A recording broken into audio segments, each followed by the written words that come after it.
Ouais, je pense. Amen. Gloire à Dieu. Que Dieu bénisse son peuple.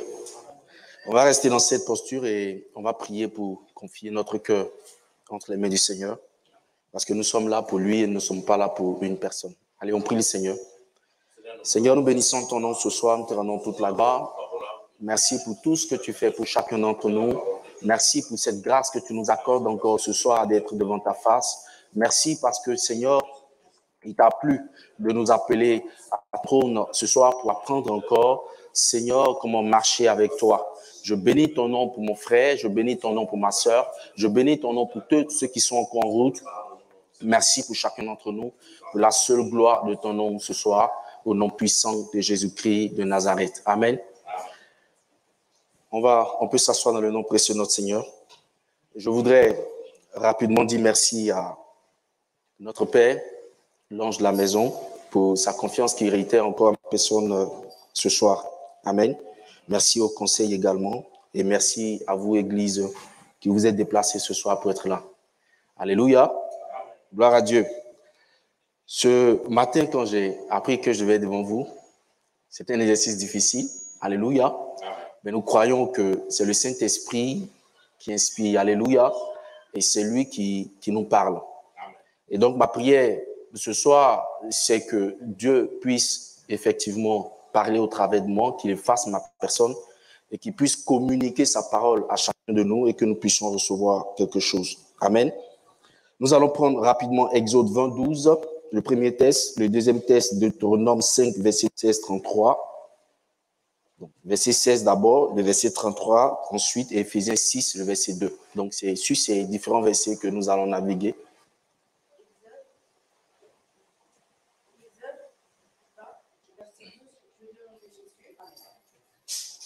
Honore ton père et ta mère, afin que tes jours se prolongent dans le pays que l'Éternel, ton Dieu, te donne. Amen. Le deuxième test, Deutéronome 5, le verset 16 d'abord, et après le verset 33.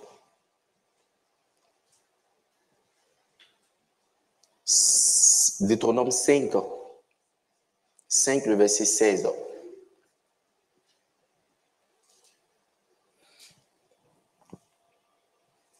Honore ton père et ta mère, comme l'Éternel, ton Dieu, te l'a ordonné, afin que tes jours se prolongent et que tu sois heureux dans le pays que l'Éternel, ton Dieu, te donne. Éphésiens 6, le verset 2 pour finir.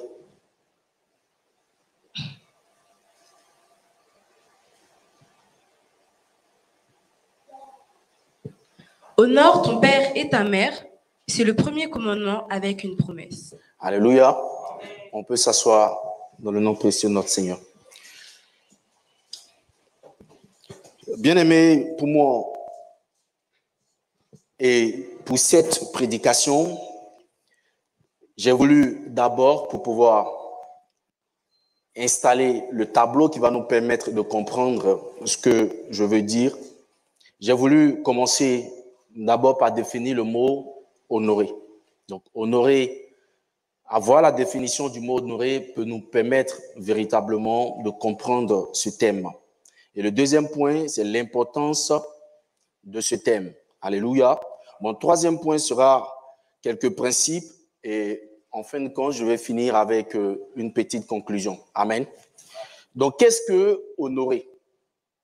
Honorer, de toutes les définitions que j'ai vues dans le Larousse, honorer, c'est faire honneur à son père. Donc, quand on dit honorer une personne, honorer son père, honorer sa mère, honorer ses parents, nous devons comprendre que honorer, c'est faire honneur à cette personne-là. Alléluia. Et quand on dit honorer, c'est apporter de la grande joie dans le cœur de cette personne. Alléluia. En accomplissant ce qui réjouit son cœur. Donc, quand on a pour thème honorer son père, je suis en train de vous dire par cette définition que c'est d'apporter de la grande joie dans le cœur de nos parents en accomplissant ce qui réjouit leur cœur. Gloire à Dieu. On fait honneur à son Père. Et là, j'ai défini rapidement 3 petits points qui vont nous permettre de comprendre. Le premier point, c'est que de nos actions, il doit éprouver de la satisfaction. Alléluia. Donc, honorer une personne, honorer nos parents, honorer notre père, honorer notre mère, bien-aimé, c'est que de nos actions, cette personne puisse éprouver de la satisfaction. C'est aussi également que cette personne peut avoir de la joie continuelle dans nos actions ou nos comportements de tous les jours. Alléluia. Donc, ce n'est pas seulement circonstanciel, ce n'est pas seulement pour un moment donné, mais que cette personne que nous honorons, cette personne qui est notre père, nos parents, puisse recevoir ou être toujours dans la joie en fonction du comportement et des actions que nous posons tous les jours. Alléluia. Alléluia. Et le troisième point qui va nous aider rapidement, c'est que lorsque nous voulons honorer ou lorsque nous disons que nous honorons quelqu'un, bien aimé, cette personne puisse être fière de ce que nous sommes en tant qu'enfants, lorsque nous parlons de parents. Alléluia. Donc, si vos parents ne sont pas fiers de vous, bien aimé, c'est que vous n'êtes pas en train de les honorer. Alléluia. Gloire à Dieu. Ce n'est pas moi qui le dis et c'est la définition. J'écoutais un reportage du père d'un joueur que nous connaissons très bien, qui joue ici en France, le père de Kylian Mbappé. Le père disait, je suis fier de mon fils, pas parce qu'il met à ma disposition des millions d'euros, mais je suis fier de mon fils parce qu'il a permis que je puisse marcher partout, je suis la tête élevée. Alléluia. Donc pour lui, ce n'est pas seulement l'argent qui est mis à sa disposition, des millions qu'il a, des millions que l'enfant lui donne à tout moment, alléluia, mais c'est plus le fait que quand on le voit, on dit voici le père de Kylian Mbappé. Et donc il est honoré. Il ne peut qu'en être fier. Et c'est ça la définition d'honorer quelqu'un. Donc le problème ici, bien aimé, l'aspect que je veux attaquer ce soir, c'est que même de nos comportements de tous les jours, que ce soit à l'extérieur ou à l'intérieur de la maison, nous pouvons honorer nos parents. Parce que l'image que nous démontrons ou que nous faisons voir aux yeux des autres, bien aimé, c'est l'honorer ou pas l'honorer. Si tu es le brigand du quartier, lorsque ton père passe à tout moment, on dira, voici le père du voleur là. Alléluia. Vous n'êtes pas en train de les honorer. Est-ce que nous sommes de ces enfants, quand on passe, on puisse dire fièrement à nos parents, lorsqu'ils sont là, voici le père de Brandon. Voici le père de telle personne. Alléluia. Alléluia. Parce que nos comportements honorent ces derniers-là. Donc, qu'est-ce que je suis en train de dire ce soir? Je suis en train de dire que l'aspect, disons un autre aspect d'honorer, cela se fait dans le comportement que nous affichons tous les jours ou ce que nous sommes pour la société. Donc, honorer, ce n'est pas tous les jours apporter le bien à papa et puis derrière, papa est insulté, son nom est traîné dans la boue parce que ce que nous affichons n'est pas noble. Donc, de par cette définition, on peut également dire honorer, c'est apporter les biens. Oui, je suis d'accord. Mais bien plus que ça, parce que nous démontrons également dans notre comportement et nos actions de tous les jours. Qui ne veut pas être le père de ce joueur dont j'ai parlé tout à l'heure? Qui ne veut pas être la mère d'un premier de classe? Qui ne veut pas être les parents d'un enfant dont on parle du bien au plan national ou au plan international? Alléluia. Alléluia. Ce n'est pas seulement le matériel ou l'argent qui honore les parents. Alléluia. Je sais que l'aspect, il y a des aspects de ce thème-là qui seront traités et donc je ne voudrais pas vraiment aller là-dessus pour que pour moi soit quelque chose que j'apporte aussi à cette thématique. Alléluia. Il y a l'aspect spirituel, le père, on a le père physique, le père biologique et le père spirituel. Tout ça, c'est des choses qu'on sait. Alléluia. Mais quand nous sommes en train de parler d'honorer, que ce soit le père physique ou le père spirituel, bien aimé, c'est ces principes-là qu'il faut comprendre. Alléluia. Alléluia. Les pères spirituels sont aussi honorés lorsque, quand leurs enfants se retrouvent ailleurs, on parle en bien, alléluia, de ces enfants. Ah, c'est le fils spirituel de tel pasteur. Ah, d'accord, je comprends. Ça se démontre par sa manière de prier, ça se démontre par sa manière d'être. Alléluia. Gloire à Dieu. Mais c'est toi tout le temps on appelle le père spirituel pour lui dire, ah, ton fils là, vraiment, il gâte tout aussi. Hein. Alléluia. Ce n'est pas honorer son père spirituel, ni son père physique. Alléluia. Alléluia. Donc, ce qu'il faut tout de suite comprendre avant de passer à autre chose, bien aimé, c'est qu'on peut honorer le Père par son comportement et ses actions de tout le temps. Et ce qu'il faut savoir, c'est que, sachant que ce thème est très, très important, alléluia, prenons Ephésiens 6, le verset 2. J'aime beaucoup faire parler les versets. Ephésiens 6, le verset 2 nous dit « Honore ton père et ta mère » et il met entre parenthèses, c'est le premier commandement avec quoi? Avec une promesse. Alléluia.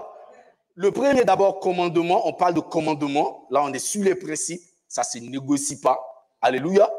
Et la deuxième chose qui en découle, c'est que c'est avec quoi? Avec une promesse.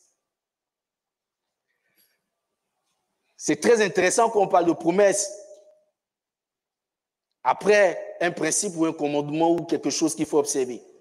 Mais le danger de ça aussi, c'est que lorsque ce principe n'est pas respecté, la promesse aussi n'est pas quoi? N'est pas respectée. Alléluia. Donc ça veut dire ici que si honorer ton père et ta mère, la promesse qui est associée, c'est d'être heureux et vivre longtemps sur la terre. Cela va sans dire que si nous ne respectons pas nos parents, nous ne pouvons pas être heureux et nous ne pouvons pas vivre également longtemps sur la terre. Alléluia. C'est ce que ça veut dire.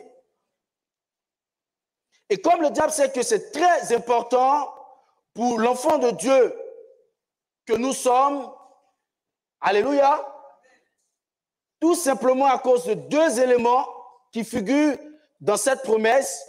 Le premier qui est quoi? Là? Oui, dans la promesse, il y a deux éléments très importants que nous avons. La joie, donc vivre heureux, et la longévité. Voici deux éléments fondamentaux, bien aimés, que le diable sait. Et c'est pourquoi aujourd'hui, quand vous regardez le monde est en train de diluer ce qu'on appelle l'éducation de nos enfants. On insiste aujourd'hui dans les écoles sur ce qu'on appelle la liberté, au lieu d'apprendre aux enfants le respect des plus âgés ou des parents que nous sommes. Alléluia. Aujourd'hui, ce qui est plus enseigné, c'est que, mon ami, tu es libre, à partir de 18 ans, tu peux faire ce que tu veux. Le père n'a pas le droit de te toucher. Alléluia. Et c'est là où on entend partout dans les rues, je suis maintenant conscient, je fais ce que je veux. Je suis majeur. Derrière, dans le fait de dire que je suis majeur, je fais ce que je veux, bien aimé, le danger qui en découle, c'est que dans ton savoir de faire ce que tu veux, bien aimé, si tu ne respectes pas tes parents, tu ne pourras pas connaître ce que c'est que la vraie joie sur cette terre et tu ne pourras pas connaître aussi ce que c'est que la longévité. Donc la conséquence de tout ça aujourd'hui, quand on regarde de l'autre côté le tableau qu'on appelle l'espérance de vie ne fait que dégringoler. Alléluia. Tout ça, c'est les conséquences de ce qu'on nous enseigne aujourd'hui dans les écoles. Hier, nous étions à 80 et quelques en espérance de vie. L'espérance de vie, c'est quoi? C'est la moyenne. On prend plusieurs personnes et on voit à quel âge la plupart des gens meurent. Hier, nous étions à 80 et au fil du temps, quand les années passent, on ne fait que se retrouver à 70, 60. Et là, maintenant, nous traînons autour de 60 et en Afrique, même nous sommes déjà rentrés dans les cinquantaines. Alléluia. Gloire à Dieu. C'est la conséquence de tout ça. Et le diable n'attaque rien par hasard. Le diable va toujours attaquer ce qui est très important dans la vie ou dans la succession des personnes que nous sommes. Hier, avant, quand on dit, je connais encore des cultures où on nous enseignait que là-bas, quand un enfant de moins de 30 ans meurt, il y a tellement de rituels à faire parce que ce n'était pas une habitude. On appelle ça une malédiction dans le village. Il y avait tellement de rituels à faire pour chasser le démon. Alléluia. Mais aujourd'hui, voir un enfant de 20 ans, 25 ans mourir, bien aimé, ça coule partout. Et c'est même les jeunes qui meurent aujourd'hui n'importe comment. Et la plupart d'entre eux sont obligés d'aller rechercher la joie qu'ils n'ont pas dans le non-respect des parents, dans la drogue. On voit aussi ce tableau et on s'étonne. On se demande où va le monde. Bien aimé, celui qui n'a pas la joie sera obligé d'aller chercher des choses qui vont lui apporter la joie. Et cette joie, ça s'appelle la joie éphémère. Dieu nous enseigne ce soir à revenir à la vraie joie qui permet à chacun de nous en tant qu'enfant de Dieu de vivre selon la foi de Dieu et d'expérimenter la vie chrétienne vraie en étant respectueux et en honorant notre Père et notre Mère. Alléluia.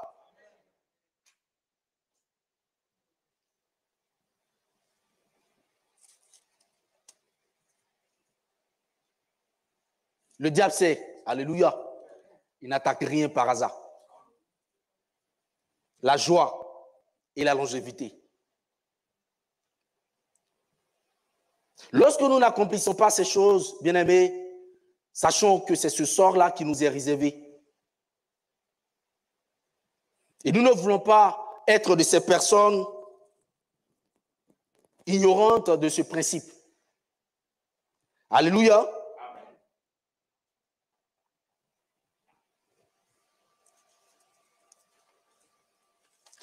Et c'est ce qui va nous emmener rapidement à donner quelques principes.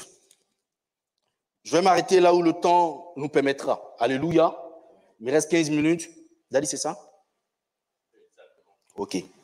Donc, comme principe, bien aimé, ce que j'ai pu relever dans le développement de ce thème, c'est que un bon fils biologique fera forcément un bon fils spirituel.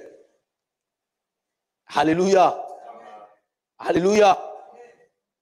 Si à la maison, l'enfant a appris ce que c'est que l'importance d'un parent, bien aimé, quand il arrive à l'église et qu'on lui dit ça, c'est ton père spirituel, l'enfant va forcément transférer les principes de ce qu'il a appris d'un père biologique à un père spirituel. Alléluia. Alléluia. Donc, le premier principe ici que nous pouvons énoncer, c'est qu'un bon fils biologique, un enfant à qui on a appris l'importance d'un père, l'importance d'une mère, connaîtra forcément ce que c'est que l'importance d'un père spirituel et l'importance d'une mère spirituelle.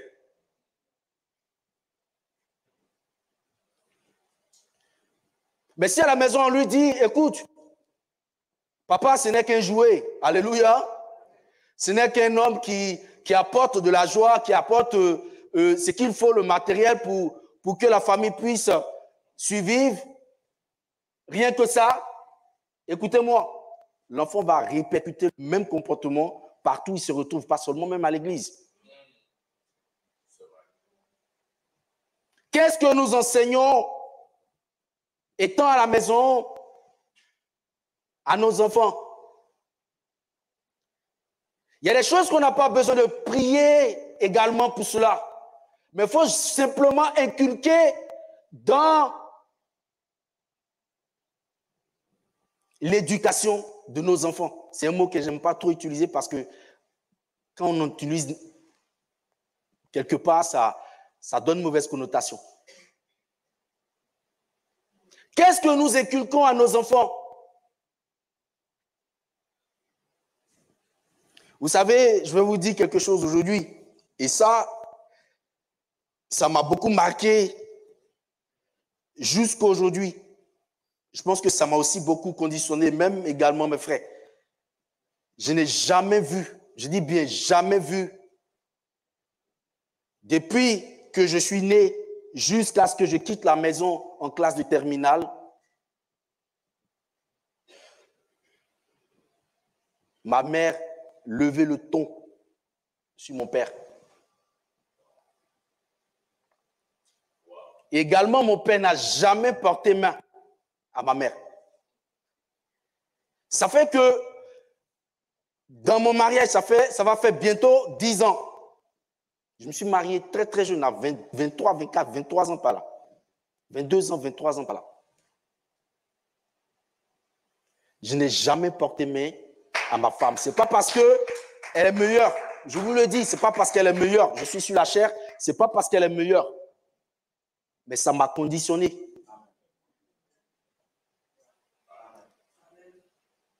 Si dans nos maisons, on inculque cela à nos enfants, si la mère inculque l'importance du père à ses enfants et le père en retour inculque l'importance de la mère, bien aimé, nous aurons des enfants équilibrés.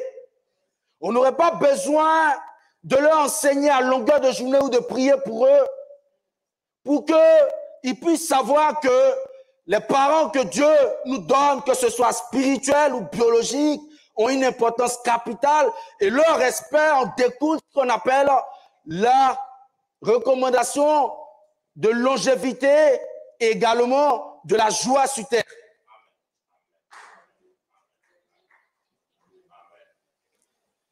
Alléluia. C'est très important pour nous. Il y a des choses qui émanent de l'éducation.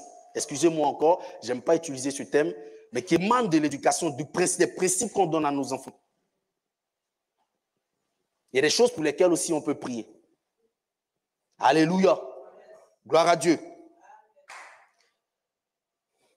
Honorer les parents doit être pour nous une des choses inscrites dans le tableau des choses qu'on enseigne à nos enfants depuis le bas âge. Mon deuxième principe sera honorer son père est comme une course de relais dont les anciens transmettent aux nouveaux qui arrivent. Alléluia. Alléluia. Si notre Père spirituel, nous qui sommes présents aujourd'hui, on apprend à l'honorer et ne pas attendre ces gens d'occasion, ceux qui viendront après nous, que nous soyons partis, le feront tout naturellement. Alléluia. Et c'est l'image du Père que tu donnes à celui, au nouveau venu, qui sera enregistré dans sa tête et il fonctionnera en fonction de cela. Si aux yeux du monde, aux yeux des autres, vous êtes là, vous vilipendez votre Père, n'attendez pas qu'eux, ils puissent le respecter parce que c'est un relais que vous transmettez. Mais si devant vous, on parle mal de votre Père, que vous réagissez, ils comprendront que cet homme-là, ce n'est pas n'importe qui, de qui on doit parler dans les rues de cette façon. Et cela est très fondamental pour chacun d'entre nous. Alléluia. Donc, course de relais. Qu'est-ce que nous transmettons à ceux qui sont dehors ou à ceux qui arrivent?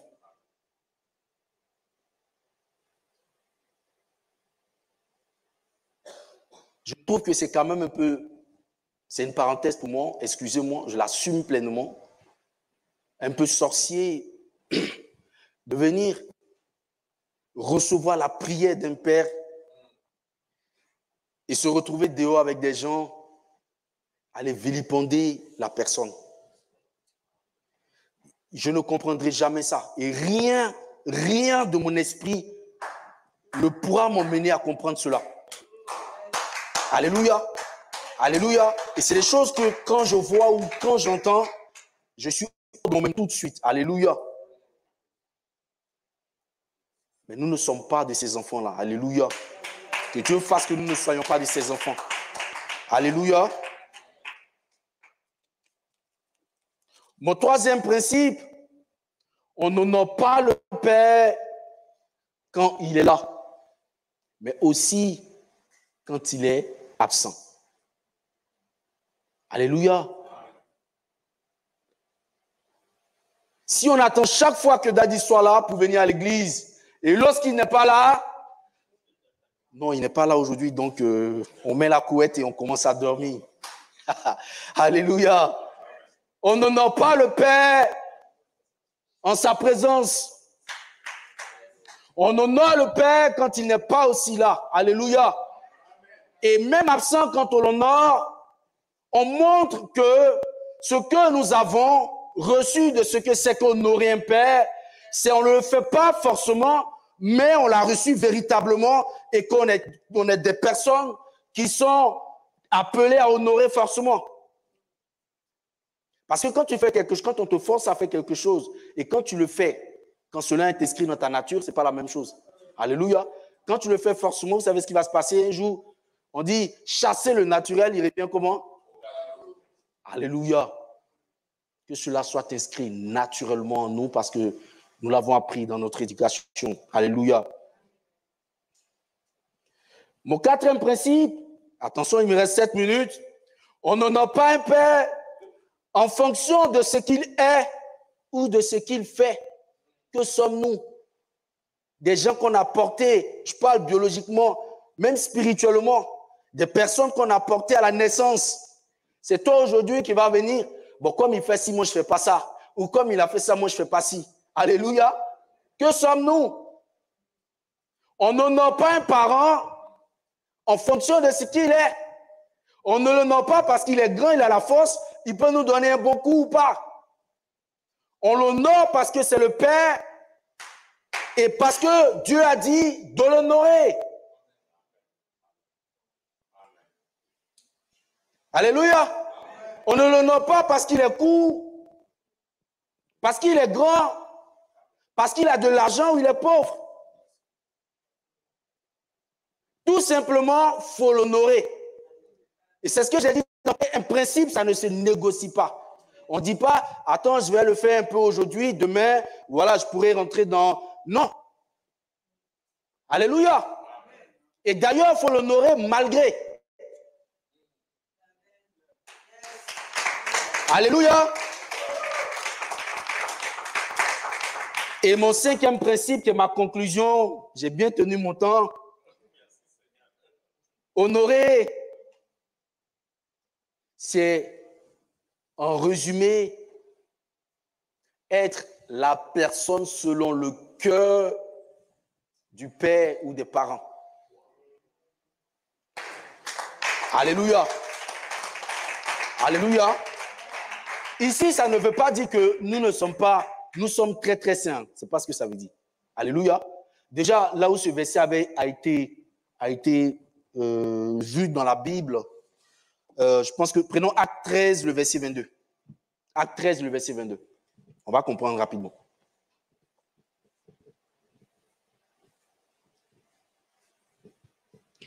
Acte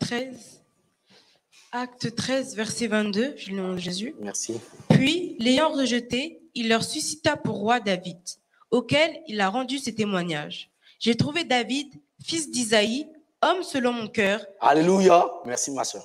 Merci ma soeur. Il dit quoi? J'ai trouvé David. Il a trouvé, il a cherché, il a trouvé. Alléluia. Il dit fils d'Isaïe, homme selon mon cœur. Alléluia. Qui accomplira toutes mes volontés. Être l'homme selon le cœur de quelqu'un, bien aimé, c'est pas être saint.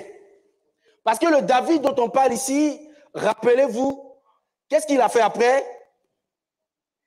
Il a tué pour cacher quoi? Son adultère. C'est de lui ici que Dieu parle. L'homme selon mon cœur. Donc nous ne sommes pas dans... Ah d'accord. Donc nous ne sommes pas...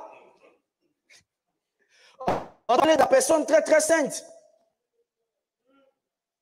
Mais nous sommes en train de parler de la personne qui accomplit les principes selon le cœur d'un père. Donc, qui fait la joie, pour résumer tout ce que j'ai dit depuis, qui fait la joie et dont le père peut en être fier. Et quand il regarde son enfant, il dit, celui-là, c'est mon enfant, je peux en être fier, je suis fier de lui. Alléluia, alléluia. Bien aimé, c'est de ça qu'il s'agit. Et pour mes 2 minutes qui restent, si je dois ouvrir une parenthèse rapidement pour la fermer à 0,0, c'est que, écoutez-moi, dans la vie d'une famille, nous sommes, bon, pour les gens, je sais que tout le monde sait, même si on n'est pas père. Souvent, il y a des enfants que les parents aiment.